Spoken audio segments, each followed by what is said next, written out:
Welcome to আর রান্নাঘর। বন্ধুরা, ইংরেজি নববর্ষের সবাইকে আন্তরিক শুভেচ্ছা। যেখানেই থাকুন সবাই ভালো থাকুন। আপনারা ভালো থাকলে আমরাও ভালো থাকব। আজকে আমি যে রেসিপিটা শেয়ার করছি এটা নববর্ষের রেসিপি ঠিক নয়, এটা আগে থেকে করা। যেহেতু এডিট করতে টাইম লাগে, সেই জন্য আমরা যারা চ্যানেল চালাই সবাই জানি যে 1-2 দিন আগে থেকে ভিডিও করে রাখতে হয়, কারণ এডিটের সময় লাগে। আজকের যে রেসিপি সেটা আমি ঠিক কাল আপনাদের সাথে শেয়ার করব। তবে আজকের যে রেসিপিটা সেটা হলো মুর্শিদাবাদের গ্রামগঞ্জের একটা ফেমাস রেসিপি, যেটাকে আমরা বলি হাতে মাখা কাঁচা মাছের ঝোল। তার জন্য কি করলাম, সর্ষের তেলে পেঁয়াজ দিলাম বড় চামচের 2 চামচ, তারপর দিলাম আদা বাটা 1 চামচ, 1 চামচ হলুদ গুঁড়ো, 1/2 চামচ মতো জিরে গুঁড়ো। এখনও আমি ফ্লেম অন করিনি। তারপর দিলাম 1/2 চামচ শুকনো লঙ্কার গুঁড়ো।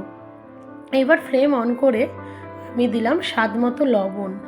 এখানে আমি মশলা কিন্তু কষবো না। প্রথমে এই মশলাটা জাস্ট একটু ওভেনে গরম করে নিচ্ছি। গরম করার সাথে সাথে আমি ধুয়ে রাখা বড় বড় রুই মাছের পিস, সেই পিসগুলো এই মশলার উপর বসিয়ে দিচ্ছি।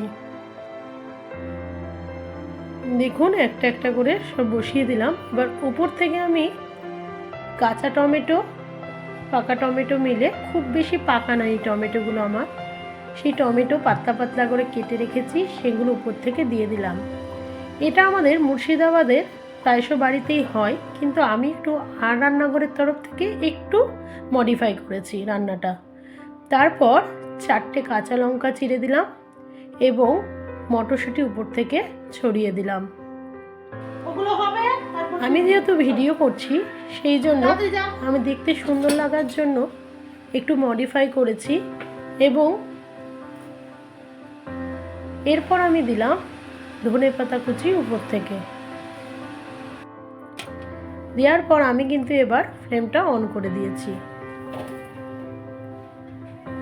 এবার এইভাবে মশলাটা আস্তে আস্তে করে গরম হবে এবং হিটটা যখন উপর পর্যন্ত আসবে তখন ঠিকঠাক রান্না হবে। এবার আমি উপর থেকে সামান্য জল দিয়ে দিলাম, বেশি জল দেব না, একদম মাখা মাখা হবে। এবার জল দেওয়ার পর মশলা যখন গরম হয়েছে তখন আস্তে আস্তে আমার রান্না শুরু হয়েছে। এবার আমি জাস্ট একটু যখন মশলাটা একটু ফুটে উঠেছে তখন আমি চামচে করে এই মাছগুলো একটু উল্টে দিচ্ছি। চামচে করে উল্টে দেওয়ার কারণ, যেহেতু কাঁচা মাছ ভেঙে যাওয়ার ভয় থাকে, তাই আস্তে হাতে, আলতো হাতে মাছগুলোকে উল্টে দেবেন। শুধু এই মাছ একবার নয়, একটু মাঝে মাঝে 10 মিনিট অন্তর অন্তর, 5 মিনিট অন্তর একটু মাছগুলোকে উল্টে পাল্টে দেবেন। আমি মোট 3 থেকে 4 বার মাছ উল্টেছি।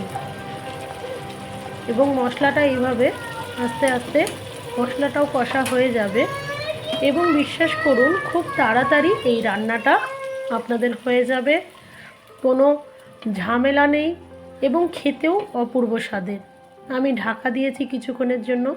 ঢাকা দিয়ে আমার দেখুন হাতে মাখা কাঁচা মাছ হয়ে গেছে।